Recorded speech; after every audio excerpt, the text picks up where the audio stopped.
question is a role of comptroller and auditor general.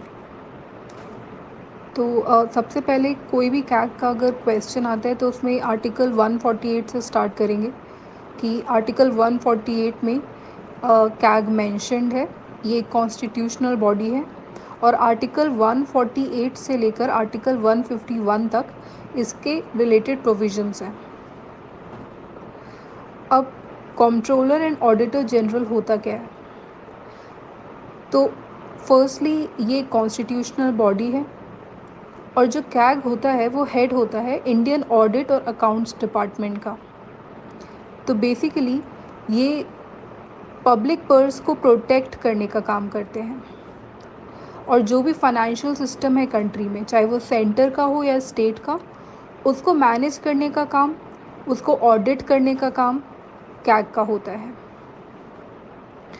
और since ये constitutional body है तो इसकी जो मेन ड्यूटी है कैग की वो होती है कॉन्स्टिट्यूशन के वैल्यूज़ को अपहोल्ड करना, साथ ही साथ जो भी पार्लियामेंट के लॉज बनते हैं फाइनेंशियल एडमिनिस्ट्रेशन से रिलेटेड उनको एग्जीक्यूट करना.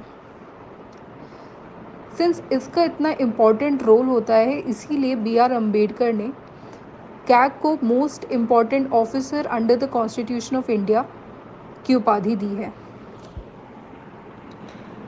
कैग को वन ऑफ द बुलवर्क्स भी बोला जाता है डेमोक्रेटिक सिस्टम का. 4 बुलवर्क्स हैं हमारे कॉन्स्टिट्यूशन में, जिसमें एक कैग है, दूसरा supreme court, third election commission और फोर्थ UPSC. तो CAG is one of the bulwarks of the constitution as well. अब इसके जो बेसिक अपॉइंटमेंट प्रोसीजर्स होते हैं वो देख लेते हैं. तो सबसे पहले कैग जो है वो प्रेसिडेंट के द्वारा अपॉइंट किया जाता है और कैग का जो मेन काम है वो है कॉन्स्टिट्यूशनल वैल्यूज़ को अपहोल्ड करना और साथ ही साथ फाइनेंशियल सिस्टम को देखना इंडिया के. इसके अलावा जो पीरियड होता है कैग का वो होता है 6 years या 65 years. और अगर कैग रेजिग्नेशन लेटर देना चाहता है तो वो प्रेसिडेंट को दे सकता है. अब कैग को रिमूव करने के लिए भी प्रोसीजर दिया गया है कॉन्स्टिट्यूशन में और वो प्रोसीजर सेम है जो कि अपन सुप्रीम कोर्ट के जज को रिमूव करने के लिए यूज़ करते हैं. तो बेसिकली इम्पीचमेंट का जो प्रोसेस है सुप्रीम कोर्ट के जजेस के लिए, वही प्रोसेस कैग के लिए भी यूज़ होता है अगर रिमूव करना है तो सुप्रीम कोर्ट के जज के लिए बेसिकली अगर इम्पीचमेंट का हम प्रोसेस देखें तो ये है कि 2 ही ग्राउंड में उनको रिमूव किया जा सकता है. पहला तो है प्रूव्ड मिसबिहेवियर और दूसरा है इनकैपेसिटी. अगर ये दोनों ग्राउंड्स प्रूव हो जाते हैं और स्पेशल मेजॉरिटी के साथ दोनों हाउसेस ऐसे बिल को पास कर देते हैं रेजोल्यूशन को, तब प्रेसिडेंट इम्पीच कर सकता है सुप्रीम कोर्ट के जज को और वही प्रोसेस कैग को रिमूव करने के लिए फॉलो किया जाता है. अब कैग सिंस इतना इम्पॉर्टेंट पोस्ट होल्ड कर रहा है इसलिए ये बहुत इम्पॉर्टेंट हो जाता है कि उसकी जो इंडिपेंडेंस है वो मेंटेन रहे. किसी भी तरह का पॉलिटिकल इंटरफेरेंस या फिर एग्जीक्यूटिव इंटरफेरेंस नहीं होना चाहिए, ना ही कैग के अपॉइंटमेंट में, ना ही उनके रिमूवल में, ना ही उनके फंड से रिलेटेड. तो इसीलिए कुछ प्रोटेक्शंस हमारे कॉन्स्टिट्यूशन में दी गई हैं कैग के ऑफिस को इंडिपेंडेंट रखने के लिए.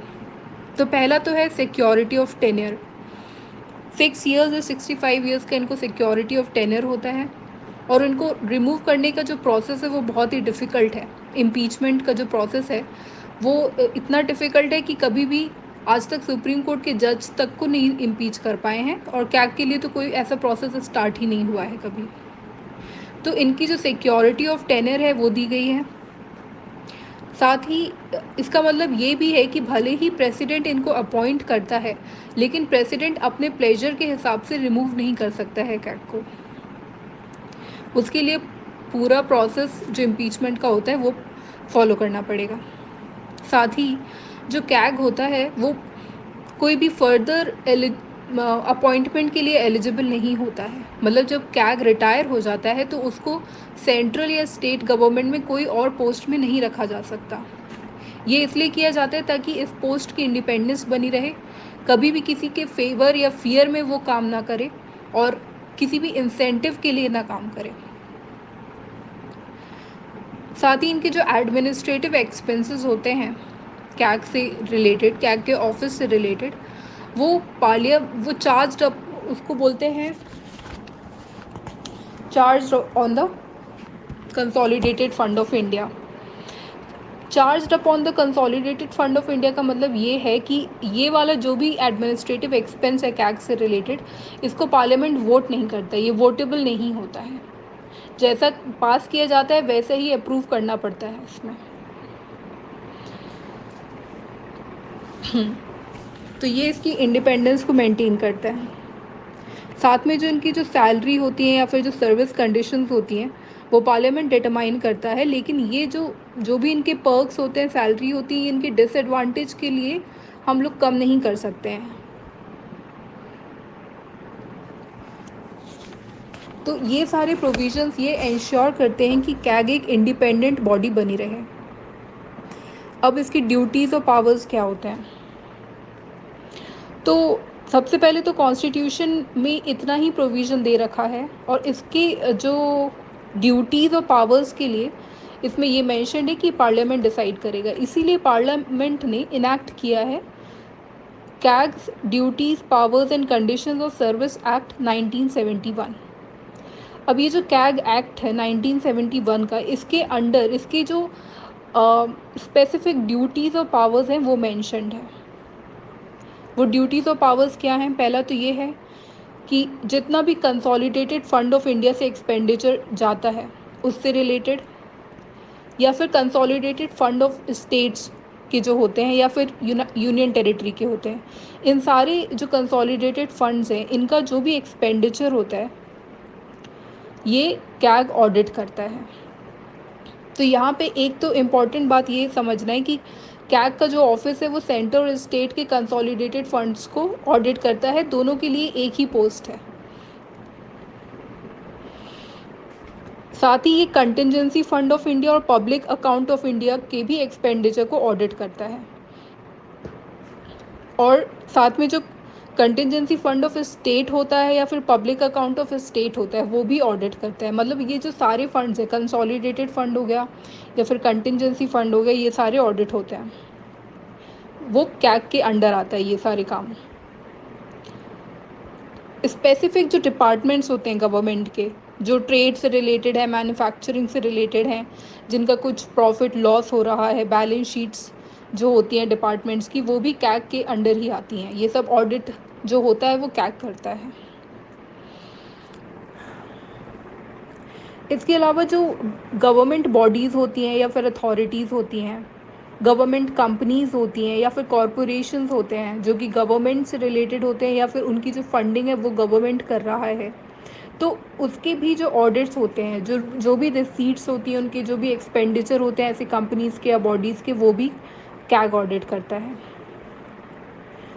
साथ ही साथ जो सेंट्रल और स्टेट गवर्नमेंट्स हैं उनके जो भी डेट हो रहे हैं, फंड्स हैं, डिपॉजिट्स हैं, जो भी उनके रेमिटेंसेस मिल रहे हैं, जो भी उनको इंटरेस्ट पे करना है, एडवांसेस जो उनको मिलते हैं या फिर एडवांसेस गवर्नमेंट जो देती है, ये सारे के सारे जो ट्रांजैक्शंस होते हैं, सेंटर के हों या स्टेट के हों, ये भी कैग ऑडिट करता है। इसके अलावा अगर कोई भी अकाउंट को ऑडिट करने के लिए रिक्वेस्ट की जाती है या फिर ऑर्डर किया जाता है प्रेसिडेंट या गवर्नर के द्वारा, तो वो भी अकाउंट कैग ऑडिट कर सकता है। इसके अलावा जो लास्ट में ये होता है कि ये जो भी रिपोर्ट तैयार होती है उसको जो कैग है वो सबमिट करता है प्रेसिडेंट को, और प्रेसिडेंट ये टेबल करता है पार्लियामेंट में, in both houses of parliament. और स्टेट्स की जो रिपोर्ट्स होती है वो गवर्नर को सबमिट करता है कैग, और गवर्नर टेबल करता है स्टेट लेजिस्लेचर्स में। तो इसीलिए जो कैग है वो एक गाइड और फ्रेंड की तरह काम करता है।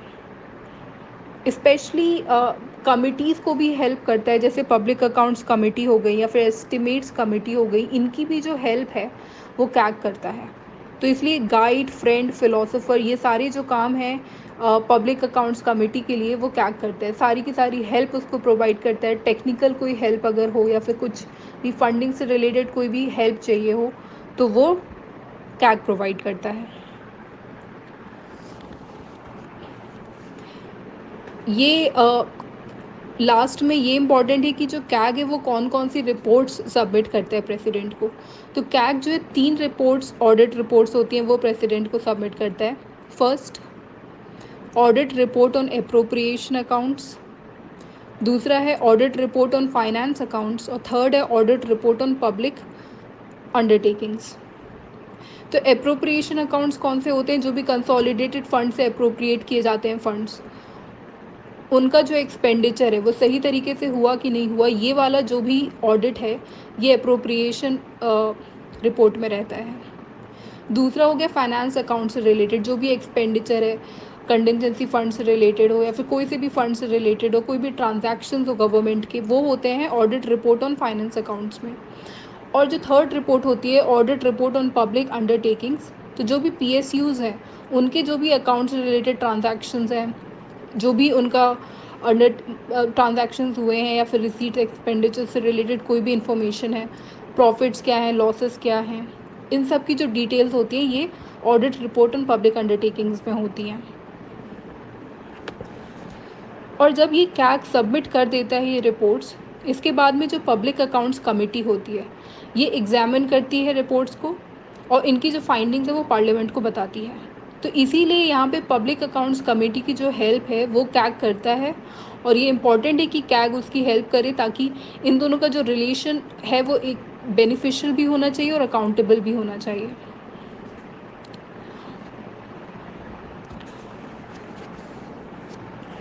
तो इस तरीके से देखा जाए तो जो भी गवर्नमेंट एक्सपेंडिचर करती है प्रोग्राम्स में, पॉलिसीज़ में, और उस एक्सपेंडिचर को ऑडिट करना, उसकी अकाउंटेबिलिटी को मेंटेन करना है।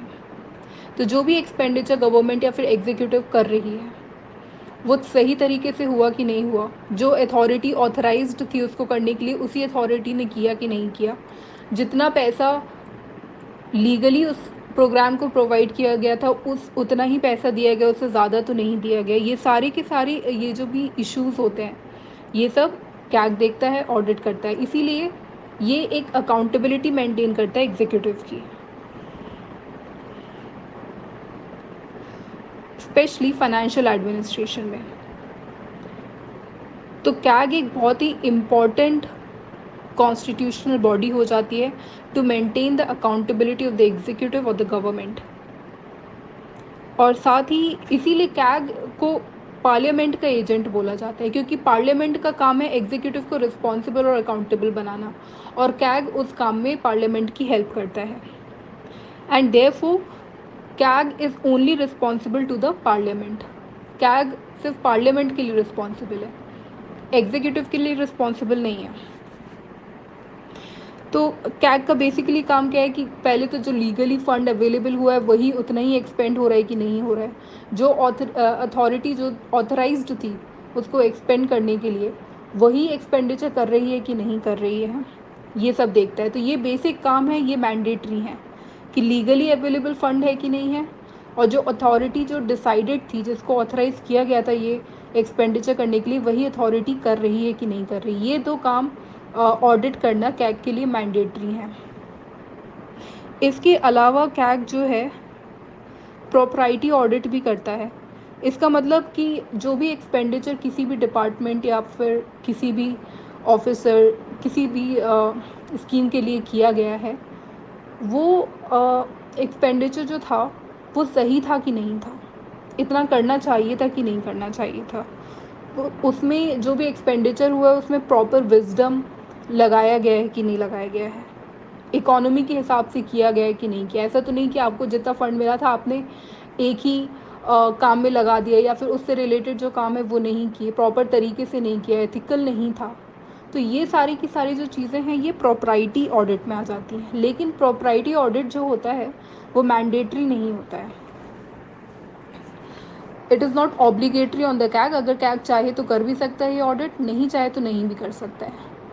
बट बेसिकली सिंस कैग एक फाइनेंशियल एडमिनिस्ट्रेशन को पूरी तरीके से देखता है तो उसको ये प्रॉपर्टी ऑडिट भी करना चाहिए, ताकि वो अपनी जो टेक्निकल असिस्टेंस है वो भी डिपार्टमेंट्स को दे पाए, ये बता पाए कि ये वाला जो एक्सपेंडिचर था ये सही था कि नहीं था, इतना ही करना चाहिए था कि नहीं, और कर सकते थे क्या।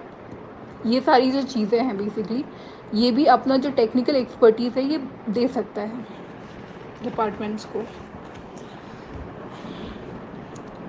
लेकिन कुछ लिमिटेशंस भी हैं कैग की। अब कैग एक कॉन्स्टिट्यूशनल बॉडी है, उसको सिक्योरिटी दिया गया है, उसकी इंडिपेंडेंस को मेंटेन किया गया है, उसके जो फंक्शंस है वो एक्ट के अंदर डाल दिए गए हैं। लेकिन कैग की कुछ लिमिटेशंस भी हैं।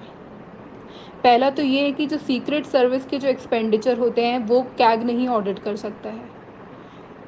दूसरा ये है कि कॉम्प्ट्रोलर एंड ऑडिटर का मतलब ये होता है कि आप जब एक्सपेंडिचर हो रहा है उसके पहले भी आप ये देखें कि कितना फ़ंड जा रहा है, कहाँ जा रहा है, और जब ये फ़ंड एक्सपेंडिचर स्पेंड हो जाता है उसके बाद में जो ऑडिट होता है वो भी देखे, मतलब वो ऑडिट करे बेसिकली। लेकिन इंडिया में भले ही उसका नाम कैग है, कॉम्प्ट्रोलर एंड ऑडिटर जनरल, लेकिन हमारे यहाँ कैग सिर्फ ऑडिट करता है, बेसिकली पोस्टमार्टम करता है। जब एक्सपेंडिचर हो जाता है उसके बाद की जो ऑडिटिंग वर्क होती है वो सिर्फ करता है।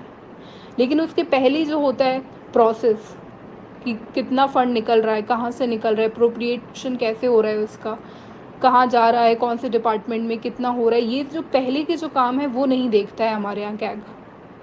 इसीलिए इसको ये बोला गया है कि पोस्टमार्टम बस करता है ये एक्सपेंडिचर का।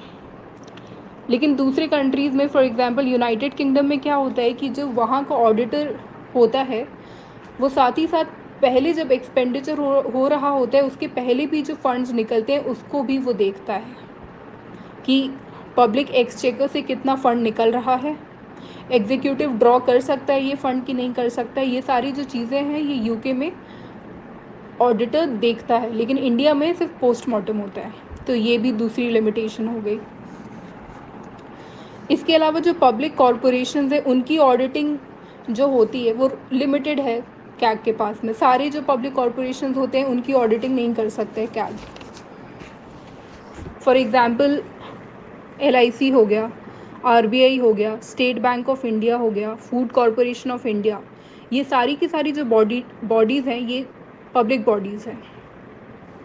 लेकिन इनका जो ऑडिट होता है ये प्राइवेट ऑडिटर्स ही करते हैं, कैग नहीं करता है। तो यहाँ पे एक ये लिमिटेशन हो गई थर्ड, कि जो पब्लिक बॉडीज़ हैं या फिर कॉरपोरेशन हैं उनका पूरी तरीके से ऑडिटिंग जो है वो कैग नहीं कर पा रहा है। साथ ही साथ जो गवर्नमेंट कंपनीज़ होती हैं उनमें भी जो कैग का ऑडिटिंग रोल है वो बहुत ही लिमिटेड है। कई बार सिर्फ जो कैग है वो प्राइवेट ऑडिटर्स की हेल्प करता है बस, लेकिन पूरी तरीके से ऑडिट नहीं करता है। और भी कुछ क्रिटिसिज्म्स हैं कैग के, जैसे ये बोला जाता है कि कैग एक कॉलोनियल रूल का इनहेरिटेंस है। इसका जो ऑडिटिंग रोल है वो एक रिप्रेसिव और नेगेटिव इन्फ्लुएंस डालता है एग्जीक्यूटिव पे। अगर कैग बहुत ही ज़्यादा ओवर एंथुजियास्टिक हो जाता है तो जो एक्सपेंडिचर है वो प्रॉपर तरीके से नहीं हो पाता है, बहुत ही ओवर कॉन्शियस हो जाते हैं एग्जीक्यूटिव, और ये बहुत ही सारी लिमिटेशंस ला देता है एग्जीक्यूटिव पे। प्रोग्राम्स और पॉलिसीज़ प्रॉपर तरीके से इम्प्लीमेंट नहीं हो पाते हैं ड्यू टू द रेस्ट्रेंट्स। और उसके अलावा ये पॉलिसी पैरालिसिस ला देता है एक तरीके से, क्योंकि बहुत सारे रूल्स हो जाते हैं, बहुत सारे अकाउंटेबिलिटी हो जाती है। मतलब अकाउंटेबिलिटी एक अच्छी चीज़ है, लेकिन अगर एक्सेसिव अकाउंटेबिलिटी हो जाए, सारे एक्सपेंडिचर को हमें अलग से दिखाना पड़े हर चीज़ का, तो वो उससे ये होता है कि रूल्स बहुत ज़्यादा बढ़ जाते हैं, और जब रूल्स बढ़ जाते हैं तो पॉलिसी पैरालिसिस हो जाता है। साथ ही जो एग्जीक्यूटिव का काम है वो है गुड एडमिनिस्ट्रेशन। अब गुड एडमिनिस्ट्रेशन में क्या क्या एक्सपेंडिचर होना चाहिए, किस तरीके से होना चाहिए, ये सिर्फ एडमिनिस्ट्रेटर्स या एग्जीक्यूटिव्स को पता होता है। कैग का काम है सिर्फ फाइनेंशियल एडमिनिस्ट्रेशन को देखना, वो भी पोस्टमार्टम तरीके में, मतलब कि सही एक्सपेंडिचर हुआ कि नहीं हुआ। अब हो सकता है कि कोई डिपार्टमेंट ज़्यादा स्पेंड कर दे फॉर सम पॉलिसी, लेकिन नहीं कर सकता क्योंकि भले ही रिक्वायर्ड हो, लेकिन सिंस कैग की अकाउंटेबिलिटी मेंटेन करनी है इसलिए वो डिपार्टमेंट नहीं कर सकता इतना स्पेंड। तो उससे ये होता है कि जो गुड एडमिनिस्ट्रेशन है वो प्रॉपर तरीके से इम्प्लीमेंट नहीं हो पाता है, और कैग का काम गुड एडमिनिस्ट्रेशन नहीं है, ये है एग्जीक्यूटिव का काम। तो यहाँ पे थोड़ा कन्फ्लिक्टिंग हो जाता है इन दोनों के रोल्स। ऑडिटर्स को ऑडिटिंग आती है, एडमिनिस्ट्रेशन नहीं आता है। बेसिकली ये क्रिटिसिज्म है। तो ये सारे क्रिटिसिज्म्स हैं, लेकिन वे फॉरवर्ड में हमें क्या लिखना है कि एक कैग जो है एक कॉन्स्टिट्यूशनल बॉडी है और इसका जो काम है बहुत इम्पॉर्टेंट रोल है to maintain the accountability of the executive in the field of financial administration. तो इसमें वे फॉरवर्ड क्या होना चाहिए? कुछ एक और जो क्रिटिसिज्म ये भी है कि जो रिपोर्ट होती है कैग की वो प्रेसिडेंट को जब सबमिट करता है उसके बाद प्रेसिडेंट का काम है टेबल करना पार्लियामेंट में, लेकिन कई बार ये जो टेबलिंग पीरियड है वो बहुत लंबा हो जाता है, डिले हो जाता है उसमें। प्रेसिडेंट टाइम पे या फिर बहुत डिले करके टेबल करता है पार्लियामेंट में ये रिपोर्ट्स, तो उससे ये होता है कि अकाउंटेबिलिटी रिड्यूस हो जाती है एग्जीक्यूटिव की। तो इसलिए कुछ वे फॉरवर्ड हैं, जैसे पहले तो हमें स्ट्रेंथन करना पड़ेगा इस कॉन्स्टिट्यूशनल बॉडी को, और एक ये भी रिकमेंडेशन है कि जो भी रिपोर्ट सबमिट की जाती है कैग के द्वारा प्रेसिडेंट या गवर्नर को, उसको विद इन 7 days टेबल कर देना चाहिए पार्लियामेंट में या स्टेट लेजिस्लेचर में। इसके अलावा जो पब्लिक अकाउंट्स कमेटी और कैग का जो कोऑपरेशन है या फिर जो रिलेशनशिप है उसको अलग से डिलीनिएट कर देना चाहिए कोई चार्टर में, या तो आप चार्टर निकाल दीजिए या फिर कुछ अलग से गाइडलाइंस निकाल दीजिए इनके प्रॉपर कोऑपरेशन के लिए। और इसके अलावा जो कैग का रोल है पब्लिक बॉडीज़ पब्लिक कॉरपोरेशंस में वो अभी लिमिटेड है, तो इसलिए इनका जो फाइनेंशियल ओवरसाइट है स्टैट्यूटरी एंटिटीज़ में, पब्लिक कॉरपोरेशंस में या फिर पब्लिक अंडरटेकिंग्स में उसमें बढ़ जाना चाहिए। क्योंकि जो गवर्नमेंट कंपनीज़ होती हैं उसमें जो एक्सपेंडिचर हो रहा होता है, लॉसेस हो रहे होते हैं, जो भी हो रहा होता है वो बेसिकली पब्लिक एक्सचेकर का ही है, इसीलिए यहाँ पे भी कैग का रोल इम्पॉर्टेंट होना चाहिए। तो अब ये वे फॉरवर्ड में ये 3 पॉइंट्स लिख सकते हैं। Thank you.